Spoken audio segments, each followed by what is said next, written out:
હમણાં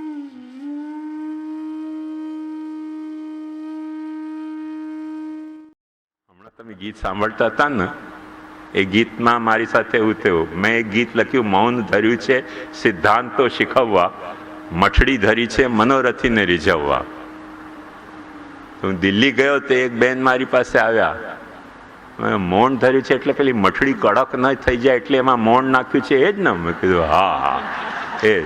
અરે બોલે આપ વલ્લભકુલ ન સમજાવો તો કોણ સમજાવે અમને આવી પ્રભુના સુખની વાત, કે મૌન ધર્યું છે સિદ્ધાંતો શીખવવા, મઠડી ધરી છે મનોરથ. અરે ભાઈ હું શું કહી રહ્યો છું કવિતામાં, એ તો સાંભળો. વાહ વાહ, બસ જે કાંઈ વલ્લભે કર્યું તે વાહ વાહ, કે આ મૌન ધર્યું છે, મછડી કડક ન થઈ જાય એટલે, કઠોર ન થઈ જાય એટલે. આવી વાવાનો તો કોઈ છેડો જ નથી ને. તેથી જ્યારે ભક્તિશાસ્ત્ર હોય, ભક્તિના બંને પાસા છે. મહાપ્રભુજીએ સ્વીકાર્યા છે, શાસ્ત્રોએ સ્વીકાર્યા છે, અને કોઈ પણ ધાર્મિક પ્રવચનોમાં એ પાસાઓને તમે સાંભળી શકો છો. એ મારે રિપીટ કરવાના ન હોય. ભક્તિનો એક પાસો છે કર્તવ્ય રૂપ, ભક્તિનો એક બીજો પાસો છે રસરૂપ. કર્તવ્ય રૂપ પાસો કેવો? દાખલા તરીકે તમારે કોઈ રસને એન્જોય કરવો છે. રસ એટલે સેન્ટિમેન્ટ, કોઈ સેન્ટિમેન્ટ, કોઈ ઇમોશનને તમારે એન્જોય કરવો છે. તો કોઈ સેન્ટિમેન્ટ કે કોઈ ઇમોશનને તમારે એન્જોય કરવો છે, એનો એક પાસો છે કર્તવ્યનો, કે શું કરો તમે તો એ રસના, તો એ સેન્ટિમેન્ટ કે એ ઇમોશનને તમે એન્જોય કરી શકો. શું કરો તો ના એન્જોય કરી શકો. હું અવારનવાર એક ફની એક્ઝામ્પલ આપતો હોઉં છું આ વાતને સમજાવવા માટે, કે ધારો કે શિવાજી કે રાણા પ્રતાપ જેવા બહાદુર ચરિત્રો હોય, હવે સ્ટેજ ઉપર આવીને પોતાની વીરતાના ડાયલોગો આપતા હોય, અને પેલી ફિલ્મમાં કોઈકમાં આવી હતી એ વાત, જોક, કે એ જે બનવાનો હોય છે શિવાજી, એના પાઘડીમાં ખટમલ મૂકી દે છે એનો રાઇવલ. તો એ પાઘડી ઉતારે, પાછી આમ ખંજવાળે, પાછી પાઘડી પહેરે, પાછા વીરતાના ડાયલોગ બોલે, પાછું માથામાં ખટમલ કરડે એટલે પાછી પાઘડી ઉતારે અને આમ કરે, પાછી બોલે. આવી રીતે કોઈ બોલે ને, શિવાજીના ડાયલોગ બોલે ને, પણ એમાં વીરતાનો જે ઇમોશન છે આપણને અનુભવ થાય ની હસી આવે. અમે કોઈ દિવસે દબાઈ નહીં જશું, હા યુદ્ધ કરીશું, છોડશું નહીં. અરે ભાઈ પણ માતા કંજવાળતા એ વાત કરે તો વીર રસનો અનુભવ થાય કેવી રીતે? હાસ્ય રસનો અનુભવ થાય. વાત સમજમાં આવી ને તમને? તો કોઈક વસ્તુ વીર રસનો અનુભવ આપણને કરવો હોય તો એના માટે કોઈક એક પ્રકાર છે અનુષ્ઠાનનો, એક સિસ્ટમ છે, કે આ સિસ્ટમથી તમે ડાયલોગ બોલો. એક ચાલવાની એક છટા છે, જે છટાથી તમે ચાલશો ને તો વીર રસનો અનુભવ થશે. આમાં અમે તો ઔરંગઝેબ સાથે લડીશું, તલવાર ચલાવ્યા વિના માનીશું નહીં. વીર રસ જણાશે કે શું જણાશે? તો રસને જો અનુભવ કરવો હોય તો એના માટે કંઈક કર્તવ્ય હોય છે. એ કર્તવ્ય થાય પૂરો તો રસ અનુભૂત થાય, અને એનો વિપરીત કોઈ કર્તવ્ય થાય તો રસ અનુભવ થવાના ઠેકાણે રસાભાસનો અનુભવ થાય. વાત સમજમાં આવે છે ને તમને? રસને માણવાની પણ એક પદ્ધતિ છે. કોઈ સિનેમા હોય, કોઈ સંગીત હોય, કોઈ નાટક હોય, કોઈક ઇમોશન હોય, કોઈક સ્ટોરીને તમે માણવા બેઠા છો. એ સાથમાં મોબાઈલમાં પણ વાત કરી રહ્યા છો. હા, હમણાં રાવણ સીતાને હરી રહ્યો છે, બહુ મજા પડી રહી છે. કેટલા ભાવમાં વેચાયા? લોકોને થશે કે આ કઈ જાતનો સીતા હરણનો તમે ઇમોશન અનુભવી રહ્યા છો. મોબાઈલ ઉપર વાત પણ કરી રહ્યા છો અને નાટક પણ જોઈ, રામલીલા પણ જોઈ રહ્યા છો. લોચો થઈ ગયો ને.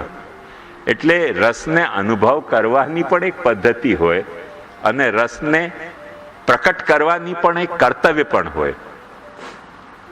આ ફક્ત સિનેમા કે નાટકની વાત નથી, સેવામાં પણ એ જ બાબત છે, કર્મમાં પણ એ જ બાબત છે, યજ્ઞમાં પણ એ જ બાબત છે, લીલામાં પણ એ જ બાબત છે કે અમુક પ્રકારથી આપણે એનો કર્તવ્યનો અનુષ્ઠાન કરીએ તો એ રસ પ્રકટ થાય, અને અમુક પ્રકારથી અનુષ્ઠાન ન કરીએ તો એ રસ પ્રકટ ન થાય. અમુક પ્રકારે આપણે રસને માણવાની તૈયારી હોય તો રસ અનુભવાય.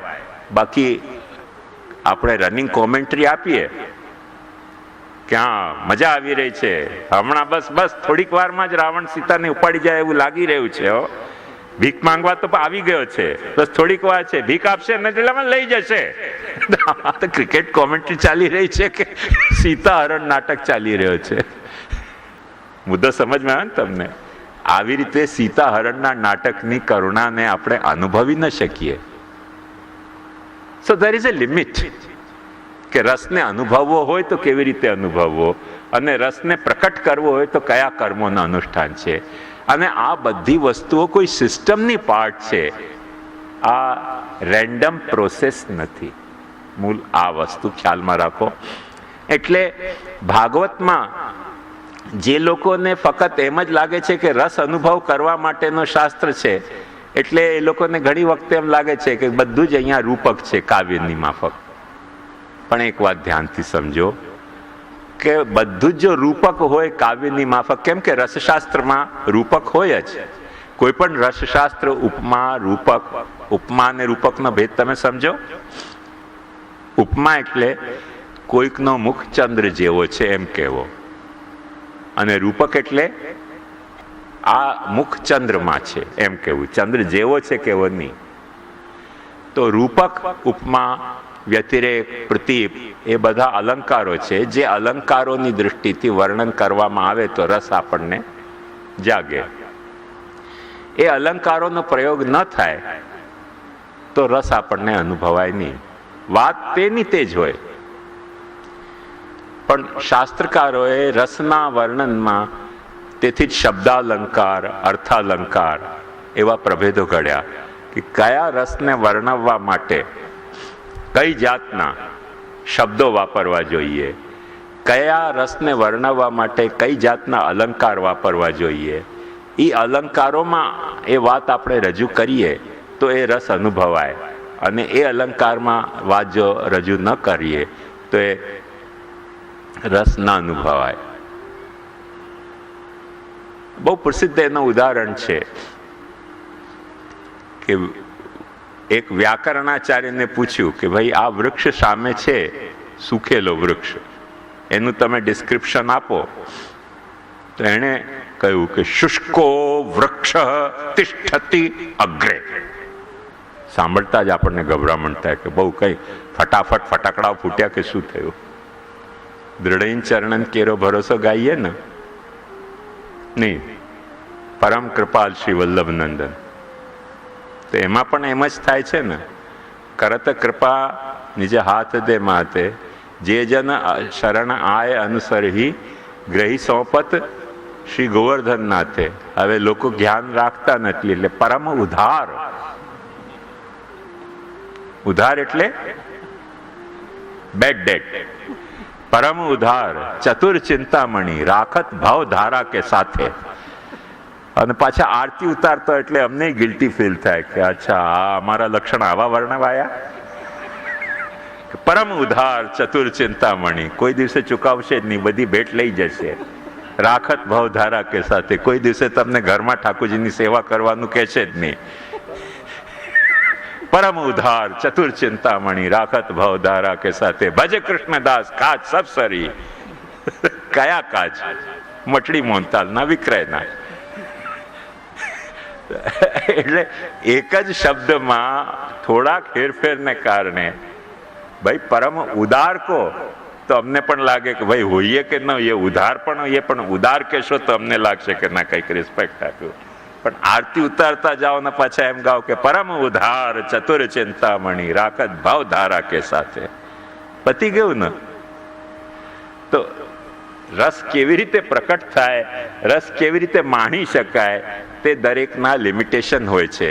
એટલે અલંકારનો પ્રયોગ નથી કરવામાં આવ્યો ભાગવતમાં એવું નથી. પ્રયોગ કરવામાં આવ્યો છે ડેફિનેટલી, પણ જ્યાં પ્રયોગ કરવામાં આવ્યો છે તેનો પ્રપોર્શન શું છે અને એ પ્રયોગની મર્યાદા કેટલી, તે આપણને વિવેકપૂર્વક જો ન સમજીએ તો આપણને એમ જ લાગે કે આખું ભાગવત જે છે તે કોઈક કાવ્યની માફક મજા લેવાનો કોઈક શાસ્ત્ર છે, એમાં જે મજા લેવી હોય તે લઈ લો, બાકી એમાં સત્યાનૃતનું કંઈક વિવેચન કરવાની મથામણ માથાજીક કરવી નહીં, એવું નથી. એટલે બધા શાસ્ત્રો ભાગવતમાં એકી ભાવાપન્ન થયા છે. તે કઈ રીતે થયા છે એની જે પ્રોસેસ છે એ બધા જ શાસ્ત્રોના જે સ્ટાઇલ, તત્વશાસ્ત્રની જે સ્ટાઇલ, કર્તવ્યશાસ્ત્રની જે સ્ટાઇલ, ઇતિહાસ શાસ્ત્રની જે સ્ટાઇલ, રસશાસ્ત્રની જે સ્ટાઇલ, એ બધાને અહીંયા જેમ બધી નદીઓ સમુદ્રમાં ભળી જાય તે રીતે ભેળવી દેવામાં આવી છે, વિધાઉટ એની સિસ્ટમ. એવું નથી, વિધિન સમ સિસ્ટમ એને ભેળવવામાં આવી છે. And what that system is એ આપણે ઇન્ક્વાયરી કરવી જોઈએ. એ સિસ્ટમ શું છે? જે સિસ્ટમને તહેત ભાગવતમાં આ ભેળવવામાં આવી છે, અને તે સિસ્ટમને મહાપ્રભુજી કહે છે કે આ સિસ્ટમ છે લીલાની. અને લીલાની પરિભાષા કરતા મહાપ્રભુજી એક ચોખ્ખી વાત સ્પષ્ટ કહે છે કે હર્ષોદ્રેકાત અનાયાસેન ક્રિયમાણા ક્રિયા લીલા. હર્ષના ઉદ્રેકથી તમારા ભીતર જે હર્ષ પ્રગટ્યો તે તમારા ભીતર નથી રહેતો, એ છલકીને બહાર આવવા માગે છે, એની છોડો ઉછાળો લેવા માગે છે. અને તે વખતે તમે કોઈ કામ જે કરી રહ્યા છો તે લેબરની માફક નહીં,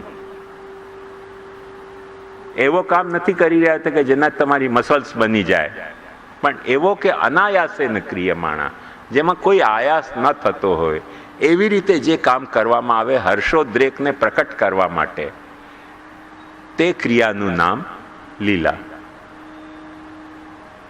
એક સામાન્ય દાખલો તમને આપું. જો કે વાત સાચી છે ખોટી મને ખબર નથી, પણ અકબર બિરબલના નામે ઘણી બધી સાચી ખોટી વાતો કહેવાય છે, પણ એમાં ઘણો બધો તત્વ વિવેક રહેલો છે. તો અકબરને ત્યાં તાનસેન સંગીતકાર હતો, ગીત ગાતો હતો. હવે બાદશાહને ગમે એટલે બધા જ પોતાનું ડોકું હલાવે, એટલે ખબર પડતી નહીં કે તાનસેનને ખરેખર કોણ એપ્રિશિએટ કરી રહ્યો છે અને કોણ બાદશાહની ચાપલુસી કરવા માટે ડોકું હલાવે છે એના સંગીતમાં. હવે નક્કી કેવી રીતે કરવું? એટલે બાદશાહે બિરબલને પૂછ્યું, ભાઈ તાનસેનનો પ્રોગ્રામ જ્યારે આપણે ગોઠવીએ ત્યારે બધા જ અહીંયા દરબારમાં હાજર રહેલા નાનકડી વાતમાં પણ વાહ વાહ વાહ વાહ કરે. વાહ વાહ કરે તો એવું છે ને કે આદત ટેવ પડી જાય વાહ વાહ કરવાની. તો એક દોસ્તે બીજા દોસ્તને કહ્યું કે આજે મેં એક શેર બનાવ્યો. એને કહ્યું ઇરશાદ ઇરશાદ. અરે પણ સાંભળ તો સહી ડોબા. એને કહ્યું વાહ વાહ વાહ વાહ વાહ. અરે ભાઈ તને ડોબા કર્યો છો, માશા અલ્લાહ ક્યાં બાત કહીએ. વાહ વાહ કરવા બેઠા, લાલજી જીત્યા. એવી તો એ લાલજી જીત્યાની જે કલ્ચર છે, વાહવાની કલ્ચર, એ દરેક વાતમાં. એક મહારાજે કંઈક કામ કર્યો, ઓહો, મારે સાથે એવું થયું. કમ્પ્યુટરમાં કીબોર્ડ અમારે ઇંગ્લિશ લેટરનો, અને કમ્પ્યુટરમાં મારે પ્રોગ્રામ 3 લેંગ્વેજના, ગુજરાતી, હિન્દી અને ઇંગ્લિશ. એક બેન આવ્યા અને એમણે જેવું કહ્યું, કીબોર્ડ તમારો અંગ્રેજીનો છે ને અહીંયા હિન્દી ગુજરાતી કેમ આવી રહ્યું છે? મેં કીધું કમ્પ્યુટરમાં પ્રોગ્રામ હોય છે. તો તમે સાક્ષાત પુરુષોત્તમ, તમારા વિના આવું કોણ કરી શકે? બોલો શું કરવું? વાહ વાહ. એને સમજાવીએ કે ભાઈ એમાં અમારી પુરુષોત્તમતા નથી, કીબોર્ડની પણ પુરુષોત્તમતા નથી, કીબોર્ડ એટલો વર્સટાઇલ નથી, સોફ્ટવેરની વર્સિટિલિટી છે. પણ હવે પેલી વાહ વાહ કરવાની ટેવ પડી જ ગઈ ને, તો બસ વાહ વાહ વાહ, ક્યાં બાત હે, ક્યાં બાત હે. અહીંયા અંગ્રેજીનો લેટર લાવો છો ને ત્યાં હિન્દી આવે છે. પ્રત્યક્ષ ચમત્કાર, સાક્ષાત પુરુષોત્તમ આપતો, આપના વિના કોણ કરી શકે? એવી ઘણી બધી પ્રોબ્લેમો છે. મેં